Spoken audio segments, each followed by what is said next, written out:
Africans are celebrating and honoring the freedoms that come with democracy, and one of those relates to language. The country has 12 official languages meant to support inclusion and promote our national diversity.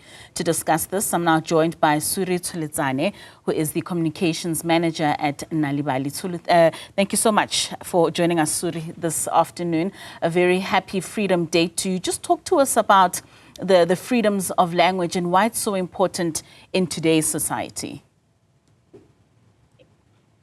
Hi, Michelle, and thank you for having us on the show. Freedom is very important, especially for the young children, because they need to understand why we have such a day as today, and they need to honor it and know that the freedoms that they enjoy today come from a long history of South Africa, and therefore they need to respect this day and make sure that they learn more, especially for reading in mother language, and make sure that they embrace who they are as South Africans. How do linguistic rights relate to human rights, just broadly? I would say linguistic rights are very important. People like us as Nal'ibali, we promote the reading in mother language and storytelling in mother language, and it is essential for young children to value their mother language. The South African National Reading Survey results show that 65% of homes with children under 10 do not have a single children's book. So that tells you something about our reading patterns as South Africans. So it means that if you have a child at home, you just must make sure that you read to them, especially in their mother language. So that also is an expression of freedom, and to make sure that children know that to speak or to read in mother language is their expression of freedom as well. And also it helps them academically, and also to be comfortable in social settings.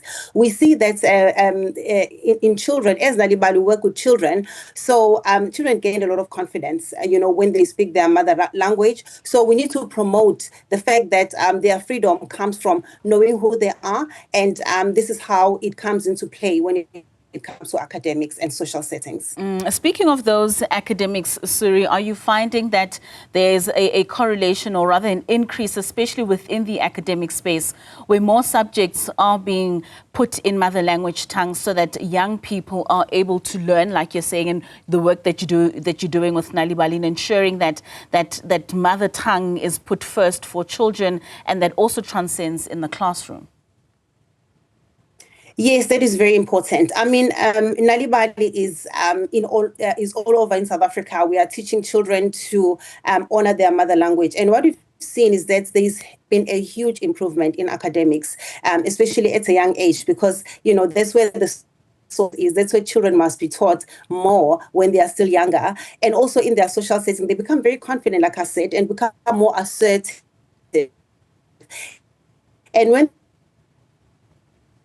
they express themselves freely and engage, they love school, and they love going to school, and they love also talking to, their families, and having relationships, and, having friendships and relationships. So when children communicate in that language, they don't become much of introverts, but they're able to express themselves. And also they maintain a connection with their cultural heritage and develop a positive sense of identity. And do you think that people are more inclined to understanding and knowing their rights, especially when those are put in their mother tongue?